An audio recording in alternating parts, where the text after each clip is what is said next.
This is reality TV that works. Startups, made in Kansas City.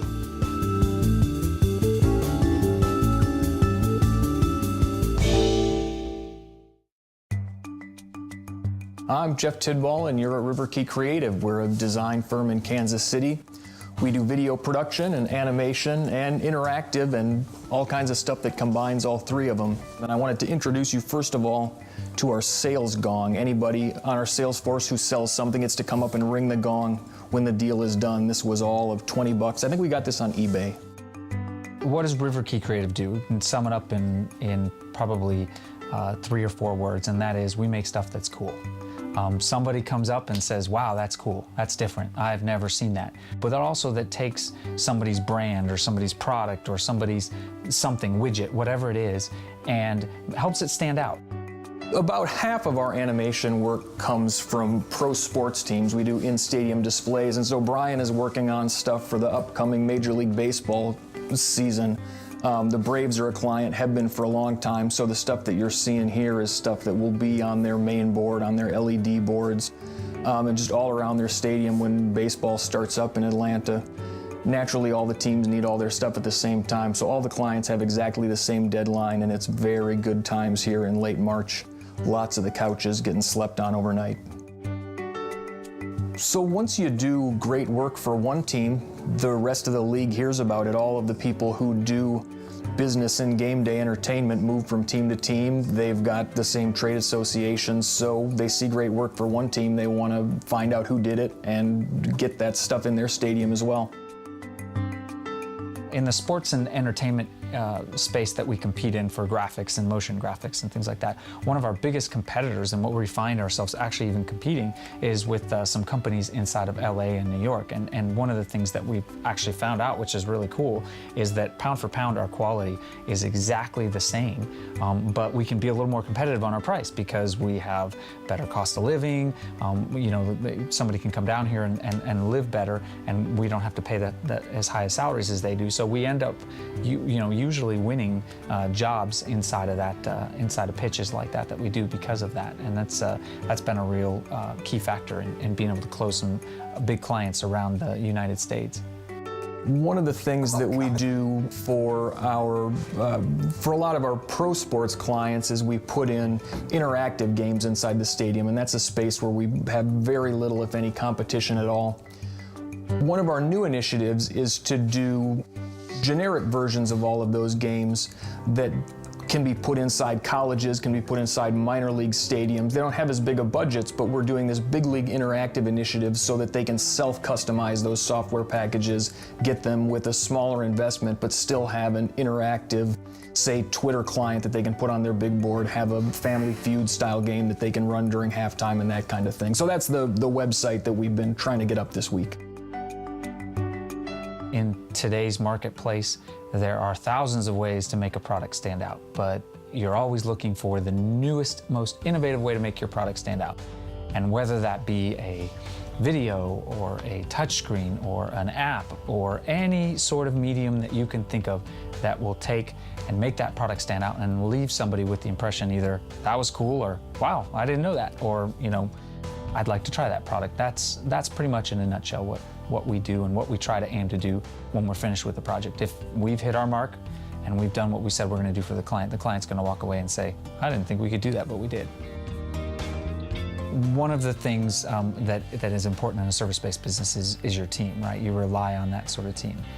We've kind of specialized a team in 3 different departments because we're trying to incorporate not only the technology and the programming side, but also the creative and the what I call the wow side. I often refer to it as you don't have a Ferrari without a fast engine, and you don't have a fast engine without a Ferrari looking really slick. So you've got to have both of those components. So on our programming and our programming side, we've had to really bring in some high-end programmers that understand how to program in many different languages, how to program some of this new technology for touch screens and for all the things that are out there that are new and emerging technologies. And then on the design side, you really obviously want to make that best foot forward. So we've had to really kind of attract talent to Kansas City here, which is at times can be a tough road.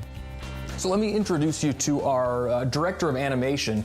He is here, this is your first week, right? Started Monday or last week? That's correct, Monday. And came up from San Diego in Southern California, did a bunch of work on some huge feature films. I was a comp supervisor for Transformers for 3D stereoscopic compositing, and worked on Pirates of the Caribbean, Avengers, Amazing Spider-Man, Smurfs, and John Carter. We thought that was going to be huge, but it turned out to be a big flop. So Sometimes that can be a challenge to find talent that not only understands what a great community Kansas City is and where it is an awesome place to live, but also understands that people here in Kansas City still think the same way that people in LA and New York and so on and so forth do, and can produce the same quality of product just with a better lifestyle here. working in LA compared to here is it's quite a bit different. This is more of a, I don't want to say laid back environment, but LA is very kind of cutthroat, hustle and bustle, you know, factory type sweatshop almost environments. Not quite that bad, but it kind of feels like at times you're working, like I said, 24/7, 7 days a week. Seems like Transformers was 15-hour plus days for me, 7 days a week for like 8 months straight. So yeah, the work environment and just the, you know, traffic and the combustion, you know, all the hustle and bustle and the people, and it just, people are friendlier here. I was born in here and all my family's here, and I kind of felt it was time, and came back for a number of visits and saw how Kansas City has come up. You know, it used to be you didn't really want to live downtown, actually, I remember, and now people are actually moving downtown and living downtown, and it seems to be revived a little bit. All the lofts and everything, and the Power and Light District, and all that has changed a lot. So I felt it was time, and was hoping to be able to bring experience that I've gained other places back here to Kansas City. And, you know, it's nice that it's come up and the art environment's changed, and it's a more creative, you know, more nicer place. So downstairs we've got edit suites. Right at the moment, I think Andrew is also working on Brave stuff, although not their in-stadium stuff. We're working on a stadium tour application for them, and part of that is video content that's going to go inside. So is that guy in a kitchen? The early challenges we had inside of our organization, simply put, are cash. I mean, any business that starts up, they need cash. You need to worry about how you're going to get enough cash in the door to pay either employees or do the work that you're selling, especially when you're a service-based industry. You know, you don't have an IP or a product that you can turn around and sell that IP to get cash in the door. So you have to find, at least for us, we had to find investors and people like that that believed in the dream, that would be able to put some money in to get the chairs and the office furniture and the equipment and all the things that you need to get set up to start producing the services that you're going to sell. And so a lot of investors, a lot of people that were normally 2, 3, 4, 5 years ago were a little more likely to loosen up and make an investment now, are a lot more cautious with their investments. And so that in return is making it harder for companies that want to start up today to find that cash they need to start their companies. I don't have any idea why a door like this was originally installed in here, but it seems like a very sensible place to keep a boatload of servers and animation machines and so on. Naturally, all of this is air conditioned down in here to keep all these computers from acting up, but these guys render animation frames. That's a boatload of storage. I have no idea what these are doing up here. Computers, God knows. I would encourage anyone who's interested in starting up their own design firm, I would say go work for somebody for 2, 3, 4, 5 years. Understand what it is to have all the facets of business underneath you. Have a whole lot of patience for a whole lot of personalities. Definitely try to create a team where you have collaboration, because I think that that's one of the things that I see a lot out there is you've got a single artist that starts up a company and they spend their whole life and then they get either frustrated. And I think because artists need collaboration, they need artists or programmers, they want collaboration with other people because that's how they grow. Here, you know, it's very collaborative. You can bounce ideas off of everybody. People tend to want to work together. You know, it tends to be a friendlier environment.